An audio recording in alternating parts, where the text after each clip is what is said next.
Friends from the media, good afternoon. Welcome to the press conference. Mrs. Carrie, the Chief Executive, and government officials will give addresses and to be followed by questions and answers. We're still in the middle of a pandemic, so please observe social distancing. Mrs. Carrie Lam. Friends from the media, fellow citizens, welcome to the press briefing. Last week, when I announced the tightening of social distancing measures, I said that because of the rapid transmission of Omicron, while we imposed a 2-week period of the tightened social distancing measures, we'd like to give you an account of the situation after 7 days, i.e. 1 month, and also after 1 week, and what we're going to do after the 2 week. Now we are on the 8th day, and we have an idea of what happened in the past 7 days. So I'm going to give you an account of these measures, and to support industries directly affected by the social distancing measures, premises and closed down because of these measures, and a ban on evening dine-in. I'm going to introduce Anti-Epidemic Fund 5.0 to give them some support. Now today is the 4th. Now this is January, exactly 2 years in our fight against the pandemic. I'd like to say that we have been rather successful in the past 2 years. From this chart, you can see several waves of outbreak. People described that we're currently in the 5th wave. By and large, the outbreak is under control. In particular, for a long time, the red line, which represents local cases, have been rather flat. That is, we have got very few, or if not zero, local infection cases. Compared with other parts of the world, we have done quite well. We have a total number of 13,025 cases. So among 170 countries, we are below them. Now, for every million population, we have only got 1,000 odd cases and 28 deaths per million. So we only account for about 4% of the total number of cases in the world.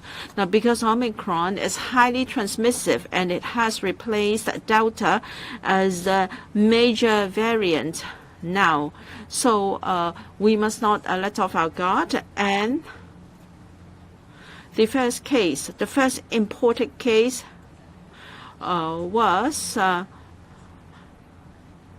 only published by the Center of Health Protection on the 30th of December, the so-called Moon Palace case.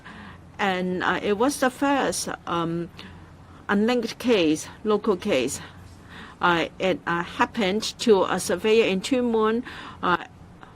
On his way to work, he passed Victoria Park to North Point, and we were worried that he got infected from the dance cluster that took place on the 4th of January.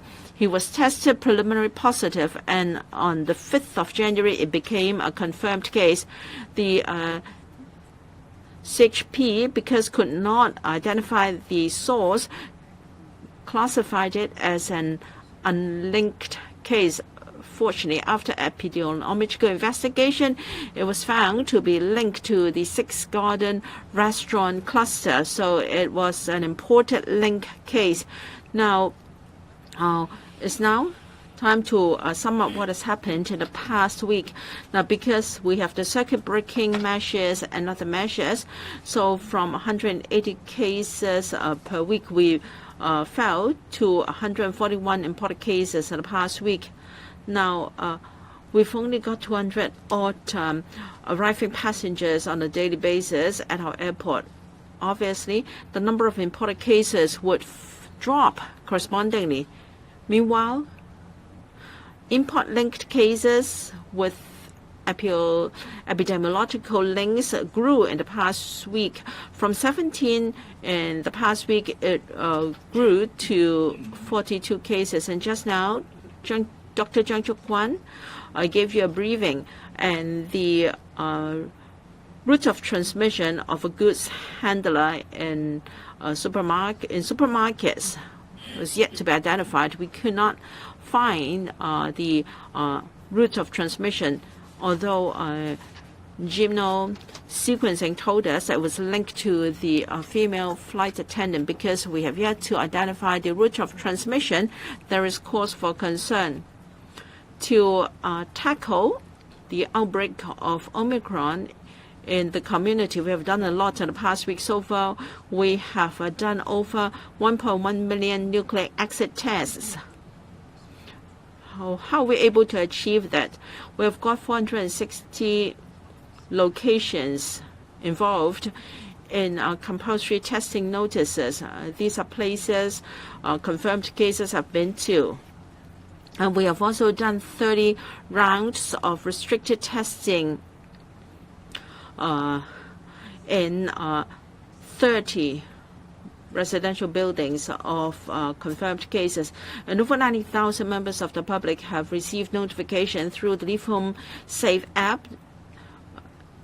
They are to be tested at testing centers. And for residents in Tuen Mun, so long as they are willing, they can come forward to be tested. They don't have to worry whether they are subject to a CTN or RTD or not. Of course, we have stepped up contact tracing with over 30 staff members working in our office. Most of them are from the disciplined services, and over 4,700 persons have been arranged to go into our quarantine center. Now, we have done so many nucleic acid tests, and many members are subject to compulsory testing. They have encountered some unpleasant experiences, and some had to wait for a long time. On behalf of the SL government, I apologize to them. I ask for their understanding. We have to race with time. In this very short period, we have mobilized a lot of manpower, and yet we are not able to satisfy everybody. Meanwhile, I have to thank our colleagues working at our airport, at our quarantine center, colleagues from the civil aid services, and also testing contractors. They have worked very hard to collaborate with us.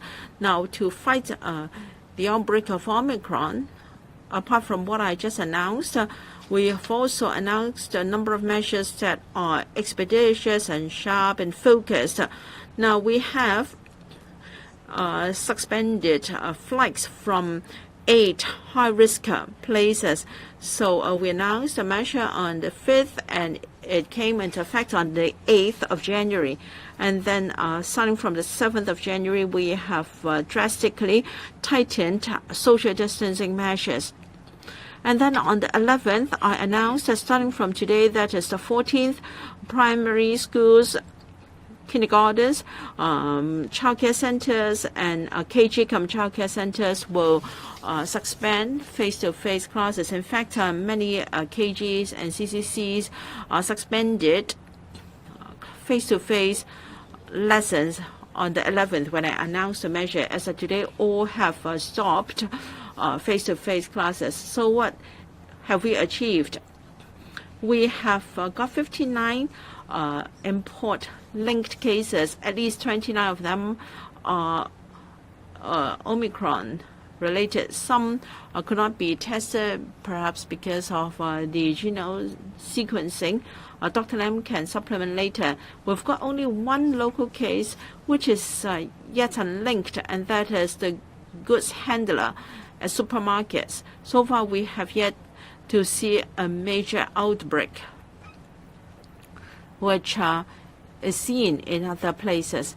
Once Omicron has made its way into the community, the number of cases would grow geometrically. So in the past few weeks, we haven't seen any thing happening like this, and I think this is a good sign. And then the person concerned was already put under quarantine, and the virus was identified. when the patient is under quarantine. So we've been able to place people carrying the virus under quarantine, so they're not able to move around freely in the community. So for cases where genome sequencing has completed, they were all found to have connected to 2 important cases involving flight attendants. So we have got some focused and expeditious and bold measures, and we're able to see from Octopus transactions that we have seen reduced mobility in the community, and this is what we want to achieve. But the latest assessment is the COVID is not yet under control. There is still a risk of an outbreak. I learned from the press conference that the CHP also said likewise it's premature to say that the COVID has been brought under control. I'd like to now take you through some of these, and the Director of Health will be going into further details. First, when Omicron cropped up, there were 2 cases of possible vertical transmission. Second, there are 2 clusters, and obviously there is more than 1 super spreader. There are many confirmed cases that have not been inoculated. We've seen within a fortnight's time 6 generations of transmission. There are some confirmed patients who have had for quite some time, and they hadn't sought medical attention, and they were roaming around in the community, and we may have silent chains of transmission in the community. That's why we try to conduct testing in Tuen Mun district, because this person probably roamed around in Tuen Mun. The other phenomenon is from the hospital authority. For those who have admitted to the hospital, only 30% of the infected cases displayed no symptoms. This is not consistent with overseas experience. From overseas experience, a lot of people are asymptomatic, those suffering from Omicron. 70% of the Omicron patients in Hong Kong do display symptoms. We're worried that there may be asymptomatic Omicron carriers who are still in our midst in the community. So our assessment on this basis that there is still a risk of an outbreak. So today I'm going to be announcing a whole series of measures. The first one, beg your pardon, from 7th to 20th of January, all these measures would have to be extended by another fortnight to the 3rd of February, 3rd day of the Lunar New Year. I am aware that this will let a lot of people down, because this is spanning over the Lunar New Year holidays. People might expect to have a comfortable, a warm family gathering. This may not be happening, and some large-scale events will have to be cancelled, like the New Year Fair, and also some of the spring events organized by the Trade Development Board will have to be cancelled. Also, we need to stamp out imported cases to minimize the burden on the hospitals, and the circuit breaker system for flights will be extended to the 4th of February by another 14 days. Now, the COVID situation in these jurisdictions is still severe, so we have to adopt these measures. After the Lunar New Year, after these, the end of these social distancing measures, that's on the 4th day of the Lunar New Year, unless the COVID situation has taken turn for the worse, or unless there is an outbreak, we are going to be progressively relaxing the restrictions for the premises. There will not be any prolonged restriction. Now, when these businesses are up and running again, like the beauty industry, then we will have to bring in the vaccine bubble. In other words, I made the announcement on the 24th of February, and these originally people needed to have vaccination to gain access to these premises. We have to advance or bring forward these measures. And also, we are going to be launching the AEF 5.0, like the COVID measures, our social distance measures. We'd like to make it quick. On the 7th of January, we have tightened up the social distancing measures. Today, 14th of January, a week on, we are able to announce and roll out all these measures. Compared with the previous rounds, there was a gap of 2 months for the third round and a gap of 1 month for the fourth round. So this time, we are making things happening very, very quick. And today is Friday. Next week, we will be accepting applications, and we would seek to disperse the funding in the early part of the Lunar New Year, if not earlier.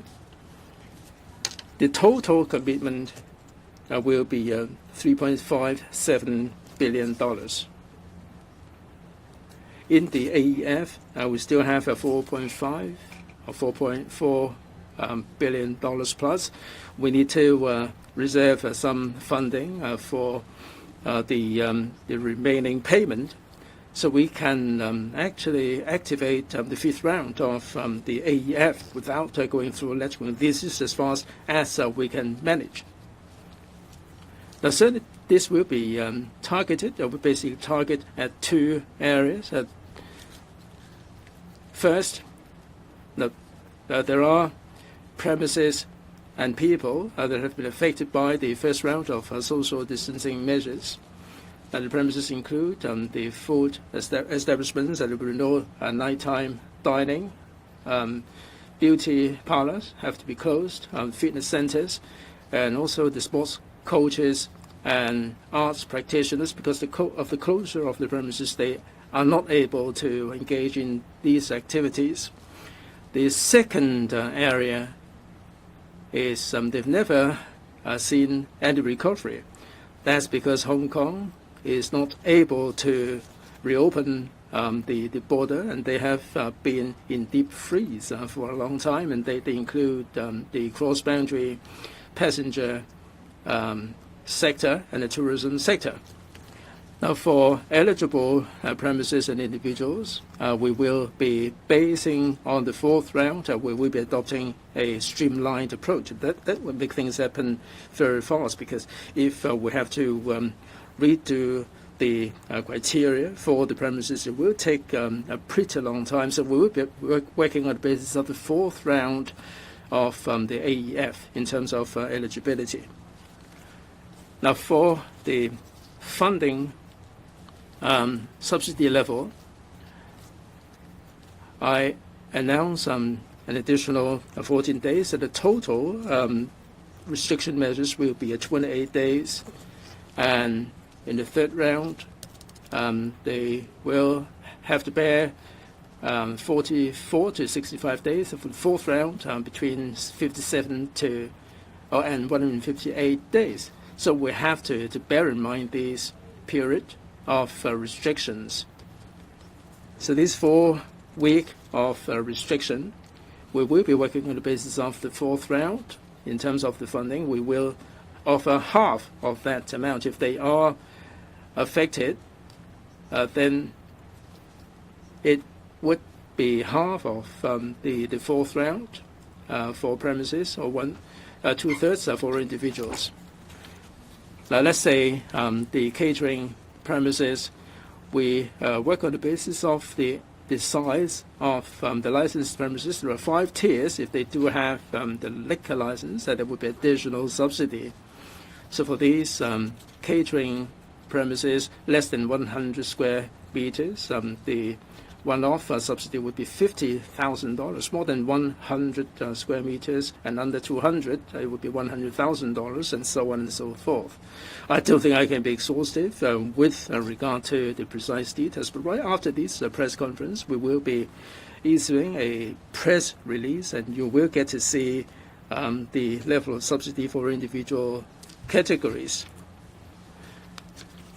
Also, we've closed some premises, and there will be some subsidies from the LWB, and this is targeting at the suspension of the in-person classes for the childcare centers and the interest courses and the instructors there.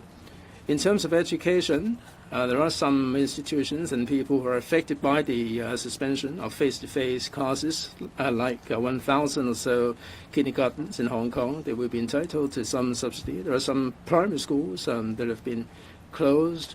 There are some school bus drivers who are affected. Again, we will offer them some subsidy. Now, for the CEDB measures, they haven't seen any recovery. As I said, mainly we're talking about the tourism sector, the travel agents. Measures under the Transparent Housing Bureau will be to support industries that cannot operate at all, those supporting flight services and cross-boundary coaches, ferries, and high cars. Last year we didn't cancelled the New Year Fair and also the Dine and Wine Festival or Carnival, and we have measures to help them. So for the Dine and Wine Carnival, we refund the rental, and on top of that we give 50% on top of that as well. So it will be a refund plus another 50% of what was paid to the government, and that was for the New Year market and for the food and wine festival. There are similar arrangements. Meanwhile, we will continue to enhance our testing capacity. Our testing capacity is being maintained at over 100,000 tests per day. We have got community testing centers in all 18 districts. We have mobile testing stations, and recently we have focused our efforts in Tuen Mun. Hopefully, our residents in Tuen Mun can all be tested. As far as I know, there aren't any more queues today, and what we saw a few days ago is now relieved. I encourage all high-risk patients to make good use of our community testing centers and mobile testing stations to help to cut the silent transmission chains in the society. And we should also boost vaccination rate. This time, we tackle the outbreak a little bit differently. Last time, the outbreak was in November 2020, and vaccination only started in February 2021. So now we have both testing and vaccination, and the number of vaccinated is also growing. We have added new vaccination centers. While I won't go into details, now we are able to give 1.77 doses per month, or 59,000 doses per day. Be able to cope with the much higher demand for the first dose and the booster.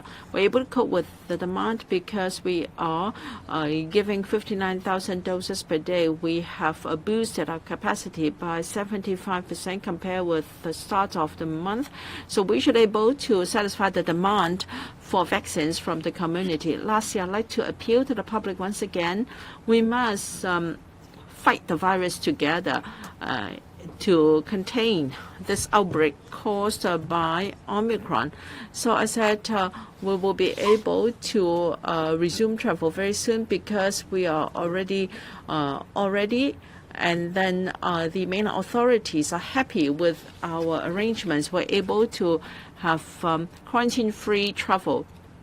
Hopefully, we can together suppress the Omicron transmission so that after a while we'll be able to enjoy quarantine-free travel with the mainland. So please observe personal hygiene, wear your masks, and you should monitor yourself and your family's physical condition, and you should pay attention to locations subject to CTN and RODT released by the government. And during festivals, do not have cross-family gatherings, avoid large crowds. For those who have not been jabbed, please arrange to receive the vaccines ASAP. I pause here, and Dr. Lam, Director of Health, will brief you on his view of the current pandemic situation from the health perspective.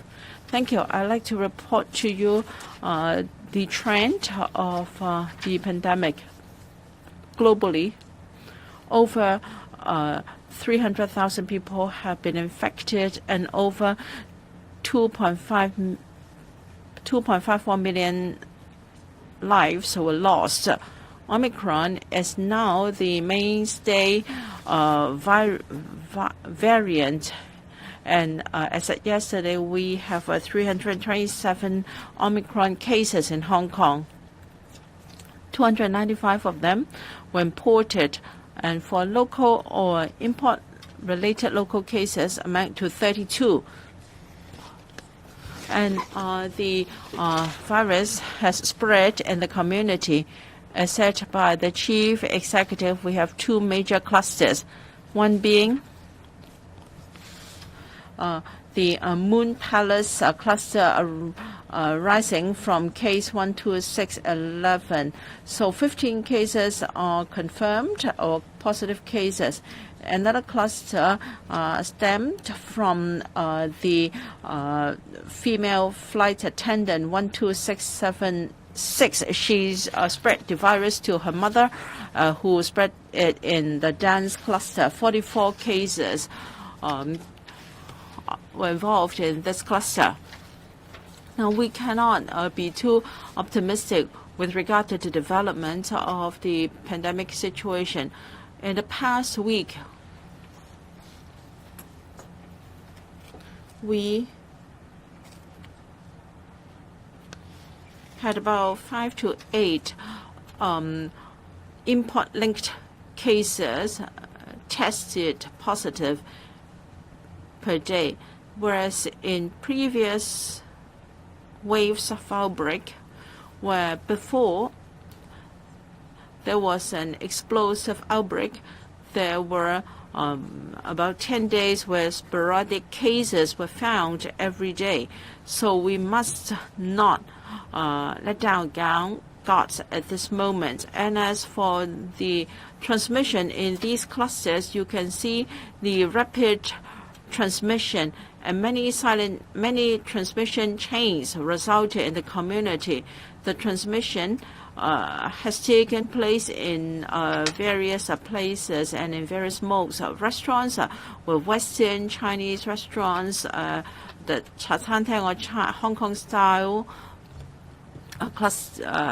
places, and hot pot shops, and then securities company and security guards and construction workers, activities involve religious activities and social gatherings, etc. And when we have a double-digit number of cases per day, we would start to see vertical transmission in residential buildings, but this has happened very earlier on. Although we are talking about a single digit of cases, but we have Maple Gardens and also Meishan building in Taipo. There have been vertical transmissions in these two buildings. This demonstrates the high transmissibility of the virus.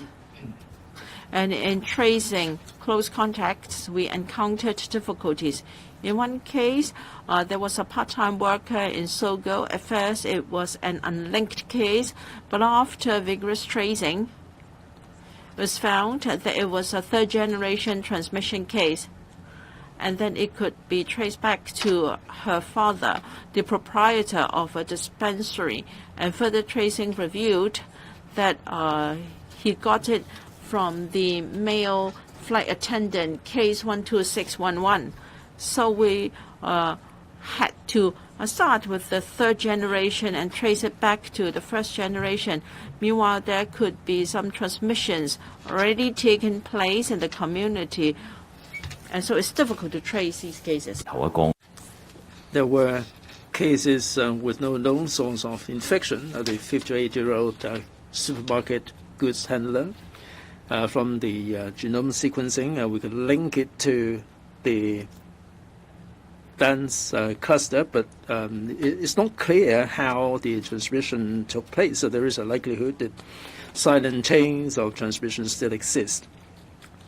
For those who have been infected with Omicron, the analysis also gave us some indications. Now, looking at the 32 cases linked with imported cases, well over 80% show a CT value of less than 30.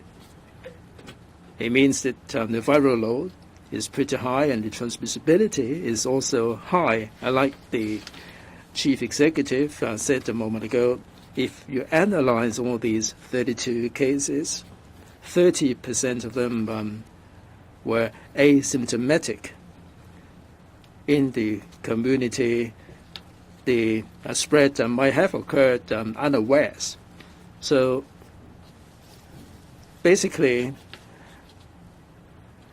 going forward, we still have to face the development with due caution. We are on the verge of a volcano. We still haven't been able to steer clear of the volcano, as it were, because we've seen new cases cropping up on a daily basis.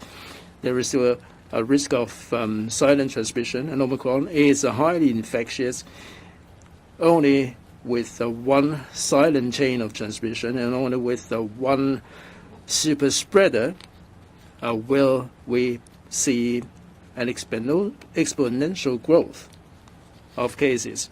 So to avert the crisis and to avert the situation, I think the whole of Hong Kong do need to observe the following protocol. First, please use the Leave Home Safe app. I mentioned the difficulties, the challenges of tracing the close contacts. And many times they don't have the foggiest idea where they've been and how long they've been at a certain place, and it would take an awful long time for us to identify the details, and we may miss the golden opportunity. So please use the Leave Home Safe app as much as you can. Second, go get the jab. We mentioned the whole family of the dispensary and the flight attendants' family. A lot of them have not been inoculated, and that's one of the reasons why transmission occurred, because of the higher viral load. Also, for these locally acquired Omicron cases, the median age is more than 50. People of more advanced ages are more likely to be infected with Omicron. So for senior citizens, we urge them to get a jab as soon as possible. Furthermore, once you get tested as soon as possible, if you've been to certain places, however short the time was, we would urge you to go get tested. If you are feeling discomfort in any way, please go seek medical attention to identify the problems as soon as possible. We would also like to urge the healthcare workers to stay alert and vigilant, and they should send the potential sufferers for testing.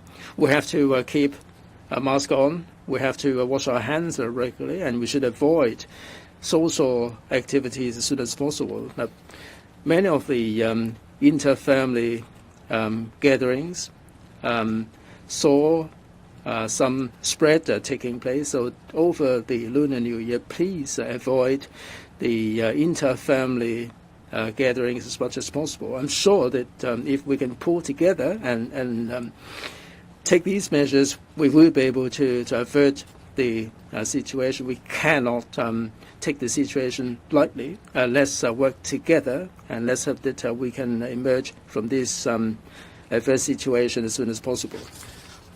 Now, I throw the floor open for questions. Please identify the organization you work for, and please speak into the microphone. The one at the back, to the right, please. Thank you. RTHK. Now, for the ECF, you mentioned that after the social distancing measures expired, the premises can reopen, subject, of course, to the vaccine bubble.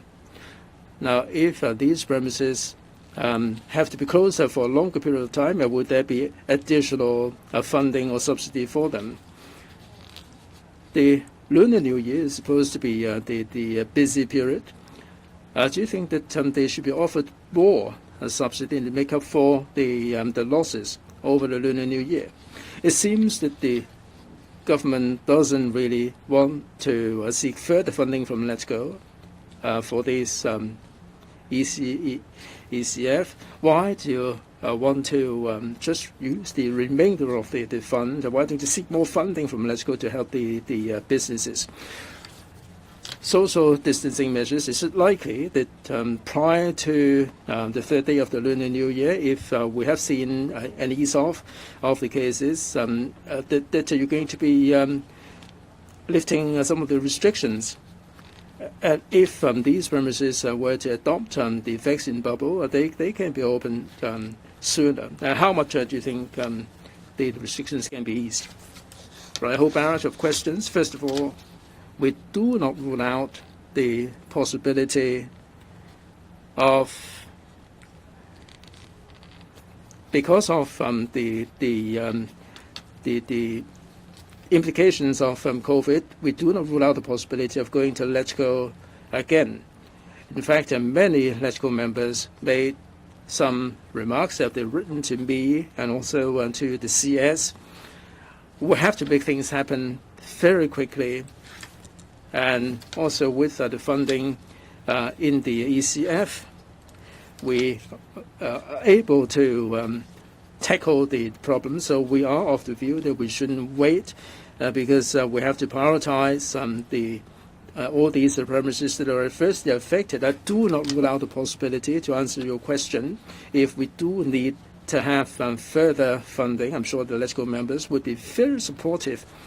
I'm sure they will be taking the initiative to make some suggestions having regard to the situation. So this is a positive interaction between the executive and the legislature. And as a result of the improvement to the electoral system, the executive and the legislature should be working together. And we have this round of funding. If there is a need, we can certainly discuss with Let's Go. The COVID may not be disappearing in just a couple of days, and we can set our mind at ease. Even if there is an recedence, it may take some time, and hopefully within 14 days we don't have any local cases, then we can take further measures. And we certainly would have an interim review until the expiry, and we're not going to lift the measures yet. I think we have to be determined enough in order to achieve zero COVID, and all these measures are necessary. For the premises, I think we have to spell things out in no uncertain terms. I'm sure if the catering premises would like to resume, that nighttime dining. They will have to do the recruitment to get the ingredients prepared and so on. And so we will be implementing all these social distancing measures. Now, what is different now is that on the 4th of February, unless we've seen a dramatic worsening of the situation or a large-scale outbreak, barring this happening, we will be reopening the businesses, but they will have to be subject to a vaccine bubble. This is floated by the business, like the catering business or the beauty sector, and they can require the patrons to be vaccinated.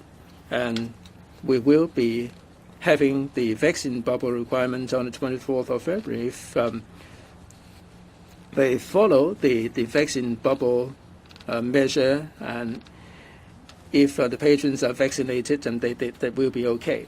As to the fifth round of subsidy, now we have $4 billion or so in the fund. That we will be taking advantage of this remaining fund in the ECF to help the premises and individuals affected by this infection. But nothing is absolute. If the COVID situation were to worsen, and if the sectors that haven't quite recovered, that cannot recover in the near future, then we will consider further. Now, for the tourism sector, for instance, for the travel agencies, we are basically talking about 6.0 instead of 5.0, because last year, after the 4.0, we have ramped up the subsidy for them. Now, for the premises that have been closed for more than 100 days, we have ramped up the subsidy after 4.0. Now, we didn't quite call that 5.0, but we have actually ramped up the subsidies for these premises that have been closed for a prolonged period of time. The SAR government will be monitoring the situation. Where necessary, we will be supporting and subsidizing these premises and individuals. Next, the lady on the left. I'm from Oriental Daily. Right. Last year, the Lunar New Year fair was restored after cancellation in order to satisfy the need of the public. Now, this year you've decided to cancel it. Is it because you of the view that the pandemic situation is more serious than last year, or you have totally ignored the aspirations of the farmers and also operators? Now, this is really the second year where people cannot have a joyous Happy New Year. Would you say that there is dereliction of duty on the part of the government? Can you, for instance, now later you are going to introduce the vaccine bubble, and then the premises can start operation. Now, why haven't you tightened the measures earlier? And Mrs. Lam, your term is close to an end. Can you tell us your inclination whether you want to seek a second term? As usual, I'm not going to comment on your second question, irrespective of where and on what occasion the question is put to me by the reporter. All right, Professor Chen can talk about our decision on canceling the Lunar New Year fair. Now we can see that there is a global outbreak of Omicron. Places that had the pandemic well under control, that had resumed traveling, well, they have tightened their measures once again. And in places in the U.S. or Europe, there have been demonstrations and riots because the people there are just fed up with the social distancing measures. In fact, viruses know no boundary unless we have a complete lockdown and close all our borders. In fact, we have almost the most stringent measures in preventing importation only Hong Kong residents are allowed to come back. We have already suspended flights from 8 countries, and many people complain that they're not able to come back. So it's not about whether the government has done well. We have already done our utmost in containing the pandemic, and we've seen some achievement in the past week. We're doing utmost to control the pandemic so that we can be free of these cases and we can have quarantine-free travel. As regards how we can give hope to the industries in a matter of 3 weeks, because anti-epidemic measures or social distancing measures cannot be in place forever, I always say that it is difficult for me to strike a balance, the gives and takes. Now, because in the past week or so we have seen a higher vaccination rate, I said in the past that if we could have 20,000 jabs for people receiving the vaccine for the first time, then by the time we have our vaccination bubble on the 24th of February, the vaccination rate could be as high as 90%. Dr. Lam can confirm that with this high rate of vaccination, the place is relatively safer. So compared with previous waves, we are more confident. If we do not see deterioration in the current situation, if we do not have a major outbreak, we'd like to give some hope to these premises. We will do our utmost to allow them to operate to a certain extent, but then it will be on the basis of vaccination bubble. Dr. Sophia Chan, regarding cancellation of the Lunar New Year fair, the government has decided to cancel Lunar New Year fairs in 15 locations. It's been a difficult decision because traditionally we know that people like to go to New Year fair, and then the flower farmers have labored for 1 year, and of course they want to sell their produce. But if we have the general picture in view, Dr. Lam and also the CE have told us that we are still in some danger. We still have a few transmission chains in society. We do our utmost to cut them, but tracing, contact tracing has not been easy.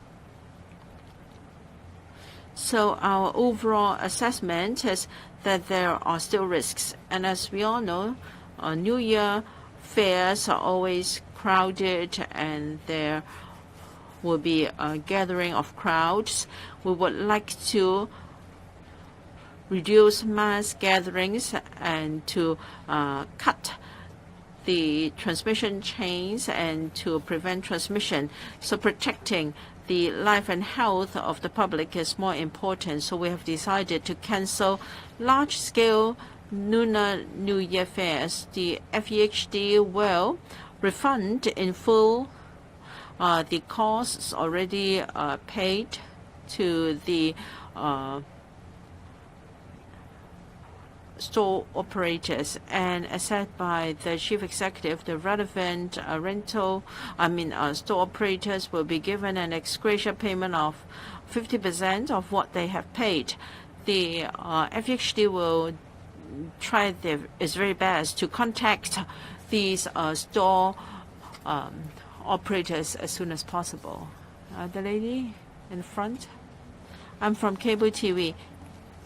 You said that hopefully you can contain the pandemic situation very soon, and then people can do business before the Lunar New Year. Now you're saying that you have to defer that to after the Lunar New Year. How confident are you? Even experts like Professor Yun Kwok Yung said that we can control the pandemic. So why don't you relax the measures earlier so that you can allow restaurants to operate until 10 p.m. so people can have year-end dinners? Now, Ao Ka Wang and Alex and Casper Choi are still under quarantine. Will you ask them to step down to show the accountability for this event? For the restaurant, holding the party for 225 persons. What is your progress of investigation for Wang Xia, who has concealed her various itinerary and lied? Are you going to take action against her? Now, assessment of the pandemic situation is a job for the Director of Health. Of course, many experts helping the government have their own views. Some say that the situation is quite well and is under control. Unless we have more local sources, the situation should be under control. But then another expert would come out at once to say that he disagrees and the situation is not that optimistic. All right, Dr. Lam, Director of Health, has just gave us an analysis. He is of the view that the pandemic is not yet under control and there is still a risk of major outbreak. And so we have to continue the social distancing measures. Our ultimate goal is to protect Hong Kong citizens. Sometimes we have to balance. If the pandemic situation is not too bad, we relax some of the social distancing measures to allow businesses to operate and people to have some activities. But for this round of the outbreak arising from Omicron, I've just gave you my assessment. In the coming couple of weeks, we will be taking all the necessary measures like testing and contact tracing to make sure that before the social distancing measures come to an end on the 4th of February, or the 4th day of the Lunar New Year, we would be more confident and we would instill hope into the community. As to the birthday gathering, there are 15 government officials that are involved, and they include the former Commissioner of Customs and Excise who are proceeding to retirement. So I've already made an announcement that we will follow up on this seriously. The internal probe hasn't quite completed, so it's not appropriate for me to respond to you in terms of individuals. But having said that, I will be approaching the issue with impartiality and deal with the individuals who have attended in the party, and I will be giving an account. Professor? Now, for the FHD's investigation into the restaurant, work is in hand.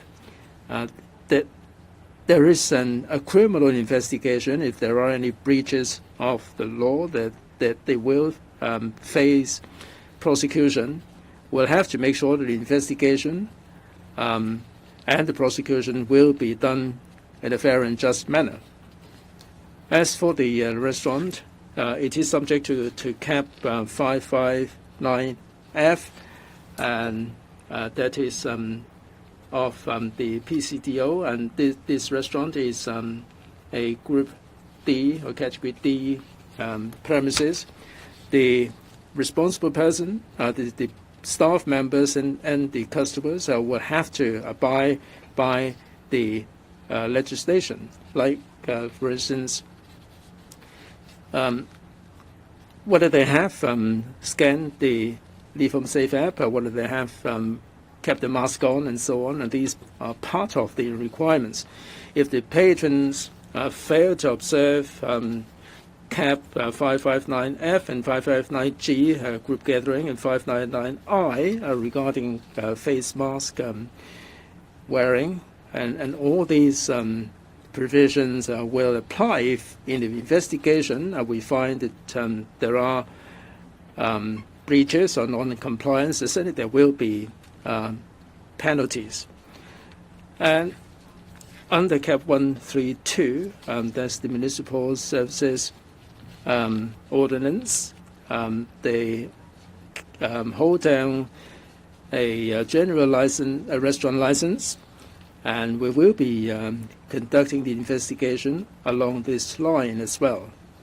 As I said, if in the course of investigation some people have breached the legislation, and if they have made available the equipment, karaoke equipment and so on, then the FEHD will act in accordance with the law and take out prosecution action. Speaker not coming through. Will you yield the floor to other reporters? The lady in front in blue, please. South China Morning Post. First of all, can we trust the government this time that the social distancing rules will be lifted by February 3? Because a lot of businesses are hoping on that to be resumed. What is the threshold for opening such premises, and can these businesses operate under a vaccine bubble even if there are still some local cases by then? And in today's banner that it says we want to resume travel as well, but it's really difficult for people to believe that given that there are 150 countries on high risk and 8 countries banned altogether at this point. So will this have any impact on Hong Kong's cargo flights and cargo logistics at this point? And what can you do to guarantee that these flight bans will be eased and flight will be resumed in a gradual manner to Hong Kong? A third question is on schools. You didn't mention schools today so far. So how long will schools have to shut? And what is the vaccine requirement for children aged under 12 by after Chinese New Year? Thank you. All right, 3 questions altogether. The first general response is, I'm afraid nobody could give any guarantee. In a public health crisis like this, no one could guarantee whether we will have another dangerous variant after Omicron. So the health authorities and every government are trying their very, very best to fight the pandemic in order to protect their people. So Hong Kong has been fighting COVID-19 for exactly 2 years, and we have managed to protect our people. As I have just quoted, in terms of total number of confirmed cases, we were behind over 170 countries globally. In terms of confirmed cases per 1 million population and fatalities per 1 million population, we are only 4% of the global average, let alone compared with the USA or European countries. So we have been doing our very best, but no one could give a guarantee because this virus is changing and changing quite rapidly from one variant to another variant. Now, apart from that general response, I would say that in terms of social distancing measures, on this occasion, we have listened to what the trade has told us, that they want a little bit more certainty. Previously, we just rolled out the social distancing measures, 14 days, another 14 days, or even without an end date. So this has created a lot of anxiety and uncertainties for the trade. Now that we are in a situation better than the 4th wave because of vaccination, and I hope to see the vaccination rate to go up, say to over 80 or close to 90%, that will give us a better basis to now foretell that by then, after this expiry of the second 14 days, then we may be able to allow these premises to start operating again under a vaccine bubble. In other words, their staff and customers have to be vaccinated before they can go into the premises. But again, there's no guarantee because if the Omicron variant has given rise to a major outbreak in Hong Kong, then I don't think the Hong Kong population would support us to blindly lift the social distancing measures and putting our people at risk. So that is the situation. Now, about resuming travel, of course, we want to resume travel with the mainland and resume travel with the rest of the world. Since we have attained local zero, that is no local infection for a very long time, we have to be very vigilant in ensuring we are not importing cases. So when you look around the world, we have 2 million, 3 million cases every day. We should be worried about allowing more travelers coming from those places, and hence we are putting countries under Group A or enhanced Group A, which we will put on even more restrictions. That would certainly have a major impact on many aspects of Hong Kong. It's not just the cargo. The cargo is more affected by the latest imposition of stringent measures on the airlines. But without traveling or quarantine-free arrangement for overseas arrivals, that of course affect Hong Kong being an international city, an international financial center, a business hub, investors coming in, the organization of major events and concerts and art shows and so on. We know very well there are consequences. But we have to weigh these consequences against the health risk to the people of Hong Kong because these viruses could kill people. If you look at the world, hundreds of people are still dying in every European country nowadays, and I have my utmost duty to protect the health of the Hong Kong people. Cargo flights will be affected by the latest measures because of the non-compliance by a couple of crew people. And so as a result of that, I already warned that there will be a shortage of cargo flights, which means that there will be a significant drop in cargoes and goods being brought in by air. And I noticed that many people are already commenting that that sort of situation will shortly emerge in Hong Kong. Now about schools, we have only suspended face-to-face learning in all kindergartens and childcare centers as well as primary school from primary 1 to primary 6. We will try our very best, and by now I think we could confidently say that we will allow secondary schools to operate face-to-face learning until they have the Chinese New Year holiday. After the Chinese New Year holiday, of course, we would like to see schools resuming their face-to-face learning. But again, there could be no guarantee because much will depend on what will happen in the next 2 to 3 weeks in Hong Kong's COVID-19 situation. But applying vaccination to young children is a state government policy. I mentioned it earlier this week. So we will, after Chinese New Year, especially when school children go back to school, we will arrange school-based outreaching vaccination teams to apply vaccination to children from 5 to 11 in schools. But we will not go that far to make vaccination a prerequisite for going back to school because education is a right of the child. So we will honor the child's right to be educated at school, but we will do all our best to encourage and promote vaccination amongst young children for their own sake. Thank you. 今日最後一條問題。 Last question of the day. The gentleman on the right. I'm from Commercial Radio. So at the beginning, Mrs. Lam said that we were all ready for quarantine-free travel with the mainland. And when the pandemic is under control, then we can have a date. Is there any specific target, for instance, a number of days after which we had 0 infection, then we can ask for quarantine-free travel with the mainland authorities? Now, this year we're not going to have the Lunar New Year fairs as well. Last year, even before we had any vaccination, we allowed some New Year fairs. This year we have had some vaccination and closing down the Lunar New Year fair. Would you call that too draconian? And now, experience tells us that last year people could go to the flower market because of the cancellation of the New Year fair. So will this measure be counterproductive?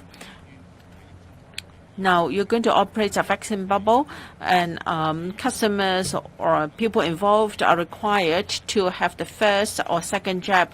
Would you think that such a kind of vaccine bubble is going to be effective? Because many people have got lower levels of antibodies. So will you review the arrangement of the vaccine bubble in due course? I think Dr. Lam and also Professor Chen can talk about the flower markets and also arrangement of the vaccine bubble, and I'll talk about resuming travel. Thank you. CE. As I said, cancellation of the Lunar New Year fair is a difficult position. On the one hand, we know members of the public would like to visit Lunar New Year fairs, and the flower farmers would like to sell their produce, but then we want to protect the public, and the pandemic situation is such that we are still in some danger. There are still silent transmission chains. Should there be transmission in flower markets, even if we adopt a vaccine bubble for operation of the New Year fair, then there is no 100% sure that there will be no transmission. So balancing all factors, and given the current pandemic situation, we've decided to cancel the Lunar New Year fair. You mentioned the situation last year. Well, we have learned a lesson from last year. Of course, we will communicate with flower farmers as soon as possible. Last year, they used their own ways to sell their produce. And at Chinese New Year, apart from New Year flower markets, there are places that can be crowded as well. So please respond to the CE's appeal. Please avoid crowded places. So please take care of this. As for vaccination and also the booster, the Director of Health can tell you the discussion of the joint committees, joint scientific committees. We appeal to the public, for those who have not even received their first dose, please be vaccinated as soon as possible. We have seen a very pleasing rising trend. Every day we are seeing about 10 to 20,000 of first doses being administered.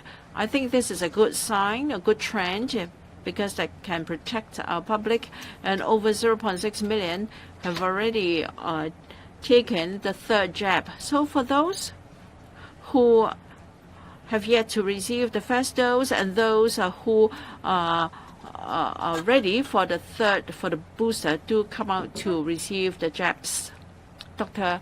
Lam, the experts and also the Joint Scientific Committee have reviewed much literature and discussed what is meant by fully vaccinated.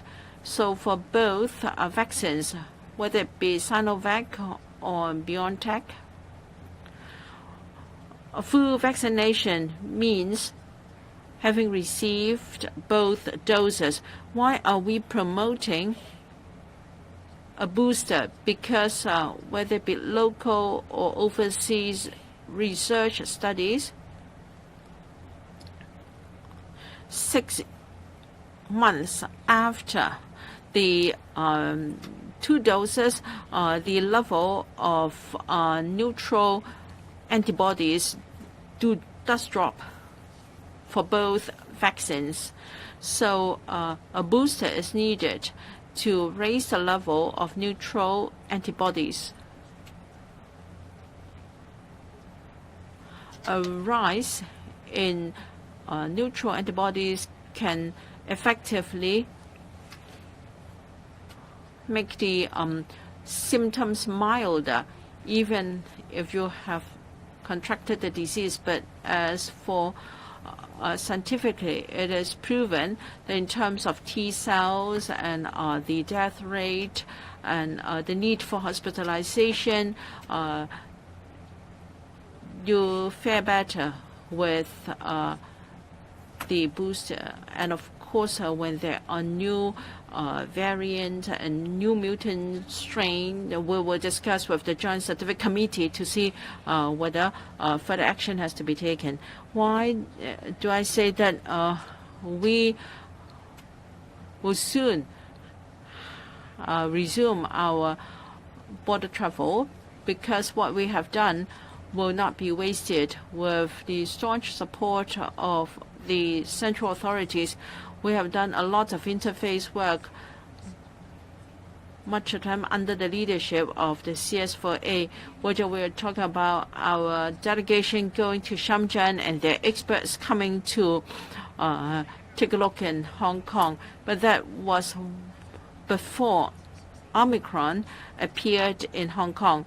So in general, if we have got zero infection, zero local, zero unlinked cases for 14 days, then there is hope that we can resume quarantine-free travel with the mainland. And therefore, we have taken decisive and expeditious and targeted measures to stop the transmission of Omicron. We have already done a lot, but because we have yet to realize quarantine-free travel, I don't want to dwell into them in great details, but both sides have done a lot. So long as our pandemic situation is under control, then as always, the central authorities will support that we allow a normal flow of people between the two places. So let's stand together, let's unite and fight the virus together so we can create the favorable environment for quarantine-free travel. The press briefing ends here. Thank you.